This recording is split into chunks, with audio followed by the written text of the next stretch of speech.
Salut, moi c'est Lily, ça fait 2 semaines maintenant que je suis en tour du monde. J'en ai pour 3 4 ans je dirais. Et puis voilà, donc vous allez suivre tout ça avec moi. On va parler de plein de choses, l'assurance, le choix du sac, psychologiquement, des vaccins, du permis, un peu tout ça quoi. Donc, commencer avec le psychologique. Donc, je suis partie il y a maintenant 2 semaines au Canada. Donc, c'est pas une destination énormément que je voulais faire. Mais j'en ai entendu tellement parler que du coup, c'était évident pour moi que je la fasse. En fait, ça a commencé en février 2024. On est maintenant en avril 2025. Donc en février 2024, j'ai voulu un peu tout arrêter. J'avais un ras-le-bol de tout, personnellement, professionnellement. Et donc, je me suis dit, ok, qu'est-ce que tu vas faire de ta vie, Lily? Donc, je me suis dit, ok, je vais partir habiter dans une île, je vais partir habiter ici, ici, ici. Je m'étais fait un peu tous mes choix, mais je savais pas encore vraiment qu'est-ce que je voulais faire. Et donc, euh, et donc, j'en ai parlé à mon père qui, lui, voyage beaucoup et m'a dit, Lily, tu fais ce dont tu as envie et qu'est-ce qui te semble le mieux pour toi. Donc, ok. Et puis, en réfléchissant énormément, en fin février, donc c'était début février, ça ce que je vous dis. Fin février, je suis allée voir mon père et je lui ai dit, papa, je vais faire le tour du monde. Et il m'a dit, c'était sûr que tu allais me dire ça. Et puis, je suis super heureux. Il faut savoir que lui, il part en voilier en tour du monde. Euh, à partir de décembre 2025, il me rejoint sur les Caraïbes. Donc, voilà. Quand je lui ai dit ça, j'en ai parlé à ma famille et là, ça a été vraiment le stop pour dire, ok, c'est bon, j'en ai parlé, donc je pars, c'est comme ça, on y va et c'est parti. Donc j'ai dit à mes frères, j'ai annoncé à mes frères, à ma mère, un peu à tout le monde que je partais faire le tour du monde en 2025. Je ne savais pas encore exactement la date, mais je partais en 2025. Quand j'ai su ça, ben, il a fallu faire tout un temps de préparation sur les sous, sur les vaccins, sur les assurances et tout ça. Donc je vais vous expliquer un peu moi comment je me suis organisée. Donc j'ai commencé déjà par les sous. Il faut savoir que j'avais mis de côté par rapport à mon appartement sur l'été. Et j'ai dû payer certaines choses et donc ça a fait que j'ai reperdu mes sous. En décembre, j'avais des sous et puis j'ai encore eu des problèmes avec ma voiture parce qu'il a fallu que je vende ma voiture. Donc voilà. À l'heure d'aujourd'hui, je suis partie avec pas grand-chose. Je suis en voyage avec pas grand-chose, mais je sais que j'ai les sous de ma voiture qui va être vendue, qui vont arriver. Donc c'est rassurant aussi d'un côté. Mais on peut partir avec rien en fait, avec un billet d'avion et se dire ok, bon bah c'est parti, on y va et puis on verra bien là où ça nous mène. Donc ça c'est tout ce qui est côté financier, d'accord. Après il y en a qui travaillent énormément, hein, qui font des jobs pendant l'été pour économiser. Moi, c'est vrai que j'avais mon appartement, j'avais plein de choses, donc c'était assez compliqué de mettre de côté. Même si j'avais mon travail, c'était assez complexe. Donc voilà. Pour ce qui s'agit de mon travail, j'étais en CDI, j'étais directrice d'un accueil de loisirs, formatrice. C'était tout beau, tout rose. J'aimais beaucoup ce que je faisais. C'était un métier très, très intéressant. Mais je me sentais plus à ma place, pas contre le travail, mais contre moi-même, où j'avais besoin de partir. Donc en août 2024, je l'avais annoncé encore à personne de mon travail, mis à part mes amis proches, où je leur ai dit ok, ça y est, je pars. Je pars fin décembre, je voulais jusqu'à fin décembre pour trouver une personne pour me remplacer. Et moi, le 31 décembre, j'arrête le travail.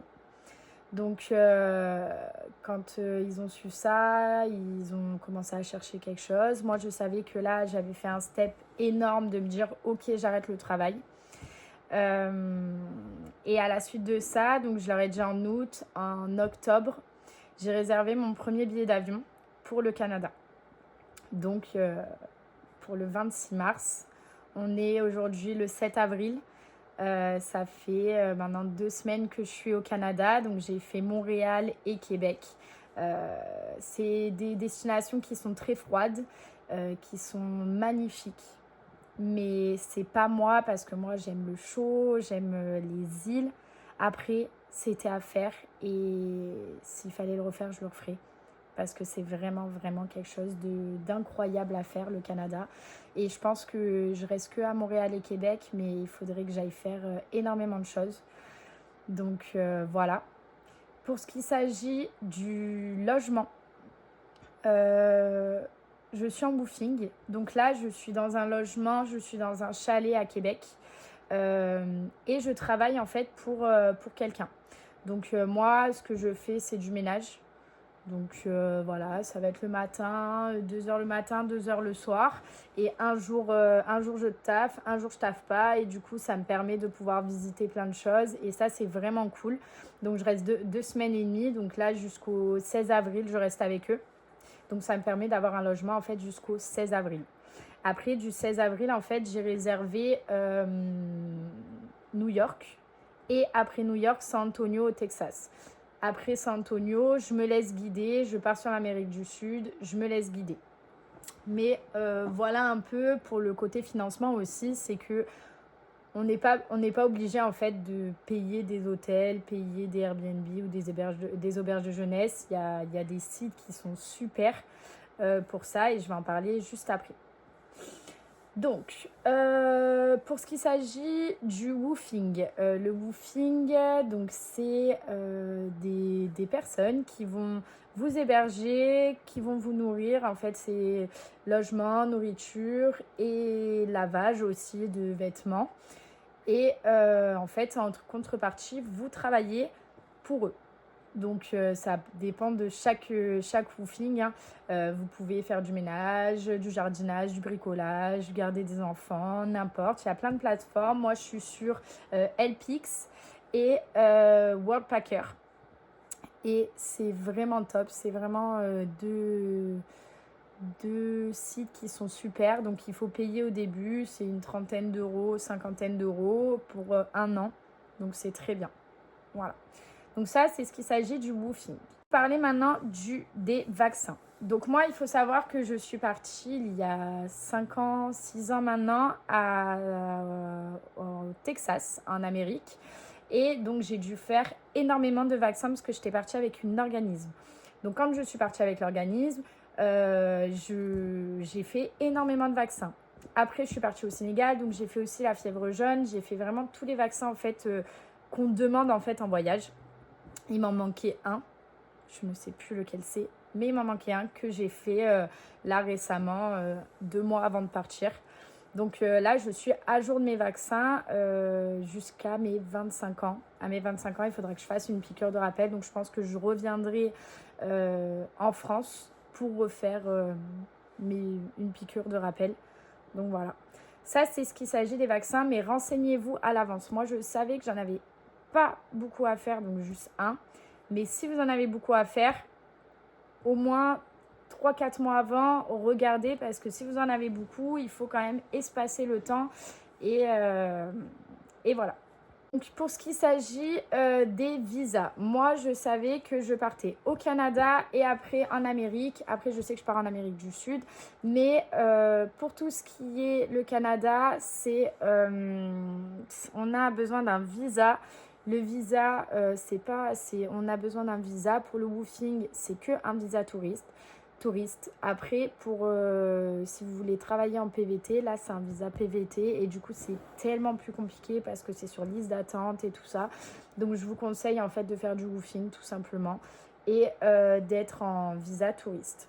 C'est très simple, en 48 heures, vous avez le visa, même pas 24 heures. Moi, donc j'ai fait cette demande. Comme je savais que je partais en Amérique, j'ai demandé l'ESTA aussi, d'accord? Donc c'est le visa pour aller en Amérique. Et j'ai eu aussi en 24 heures à peu près, 48 heures, 24 heures. C'est très, très, très, très simple. Après, faites-le en avance parce que ça peut prendre plus de temps. Donc, on essaye de le prendre. Moi, je l'ai pris 3 semaines avant, on va dire. Donc, voilà. Ça, c'est pour tout ce qui s'agit des visas. Quand vous allez dans un autre pays, renseignez-vous peut-être 2-3 semaines avant, histoire d'être sûr d'avoir votre visa pour entrer dans le pays. Donc ça, c'est pour tout ce qui est visa. Pour tout ce qui est assurance. Assurance, moi, j'ai énormément cherché en fait des assurances. Et pour une assurance Tour du Monde, je suis allée sur Shapka. Shapka, c'est une assurance qui est vraiment, vraiment top. Donc, en fait, moi, j'ai pris le Cap Aventure. C'est une section Cap Aventure. Donc, c'est pour le Tour du Monde. Je suis assurée au Canada, en Amérique et dans tous les autres pays pendant 1 an. Et après, je renouvellerai pendant une autre année. Donc ça, c'est vraiment cool parce que c'est une assurance en fait qu'on a besoin d'avoir. Il y a eu tellement d'accidents où les gens ne prennent pas d'assurance et au final, ils sont bloqués dans des pays. Ils ne peuvent pas soigner ou n'importe en fait. Donc, je ne veux pas prendre ce risque. Surtout que je suis un peu une casse-cou moi. Donc, je préférais prendre cette assurance. Voilà, donc l'assurance c'est Shapka, j'en ai eu à l'année pour 750, un truc comme ça. Et c'est abordable en fait, donc prenez-la. Vous pouvez la payer en plusieurs fois et c'est vraiment la meilleure assurance. Donc ça c'est vraiment vraiment cool. Pour l'itinéraire, du coup, il y en a beaucoup qui disent ok, je pars voyager, je pars faire le tour du monde, mais je sais pas où aller. Allez là où vous avez envie d'aller. Moi, je sais que je voulais absolument aller en Australie, aller en Nouvelle-Zélande. Je suis de l'autre côté. Moi, je suis au Canada. Comme je vous ai dit au début de la vidéo, je voulais aller au Canada pour découvrir en fait ce que c'était parce que tout le monde m'en parlait. Et bien, heureusement que j'y suis allée parce que c'est incroyable. Enfin, là, vous ne voyez pas, mais j'ai une vue, en fait, sur un fleuve avec de la neige. C'est magnifique. C'est magnifique. Donc, vraiment, écoutez aussi les gens qui vous disent, OK, vas-y. Moi, je me suis toujours dit, j'irai jamais au Canada. Et en fait, vraiment, il faut y aller. Enfin, il faut aller voir de ses propres yeux. Donc, moi, je me suis dit que j'allais au Canada, que je descendais l'Amérique du Nord pour aller en Amérique du Sud. En fait, j'ai fait les pays les plus chers avant pour au moins après descendre et avoir des pays beaucoup moins chers, beaucoup plus chauds.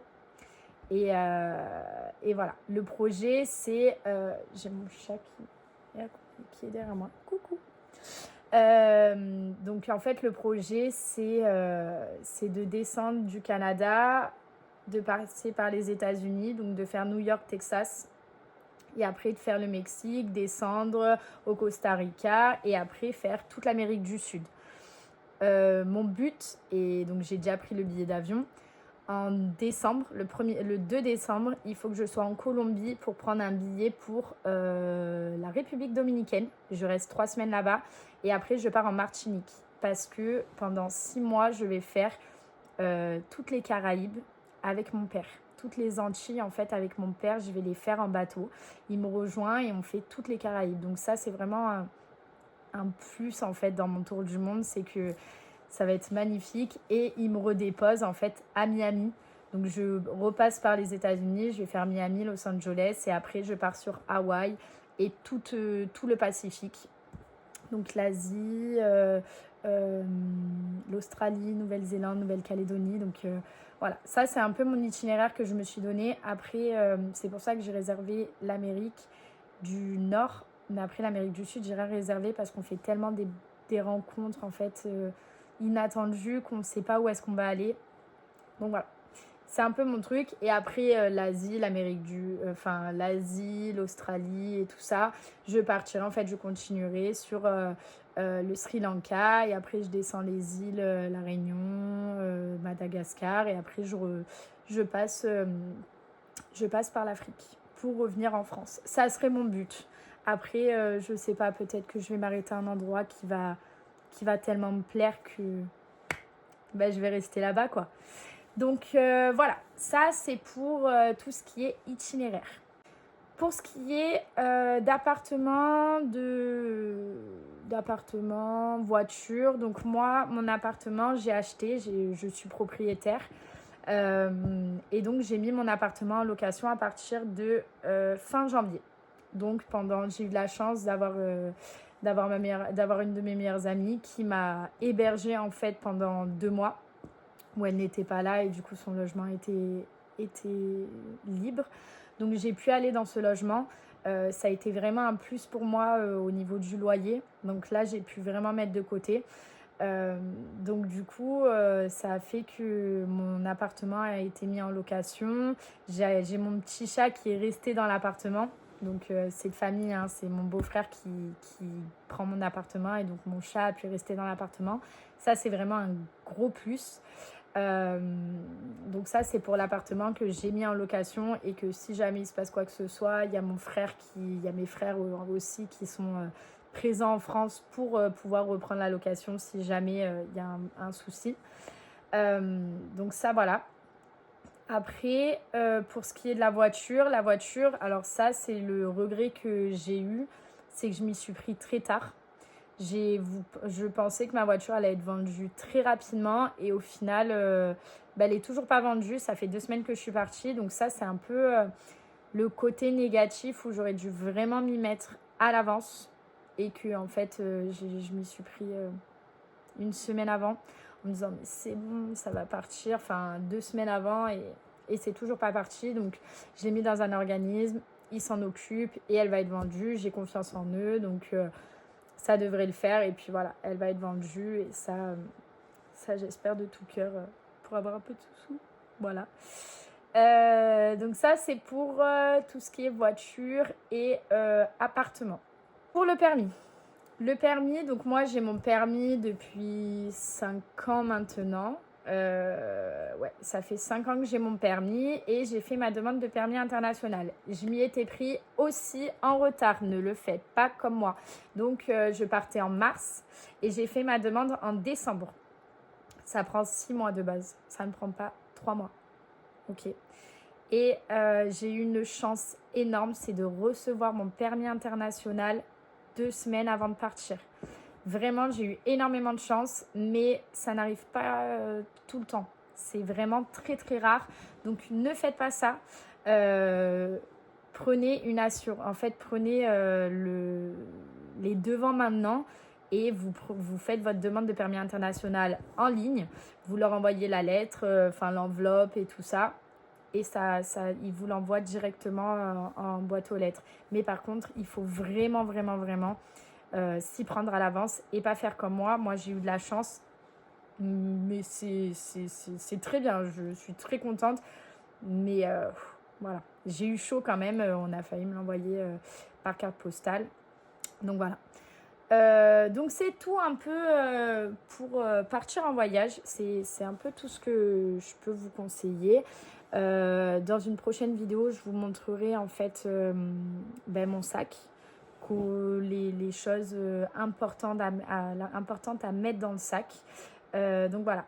Si je peux vous donner quelques conseils, c'est déjà de regarder tous vos papiers, de tout imprimer à l'avance, de faire des doubles, de les scanner et tout ça. Ça, c'est hyper important.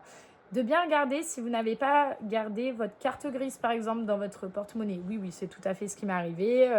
Je prenais l'avion, j'ai pris l'avion, j'ai fait une escale à Amsterdam, j'ai eu mon père au tel et mon père il me dit « Ouais, je trouve pas la carte grise. » Je regarde dans mon porte-monnaie et c'est moi qui avais la carte grise. Donc, dès que je suis arrivée au Canada, je l'ai envoyée direct.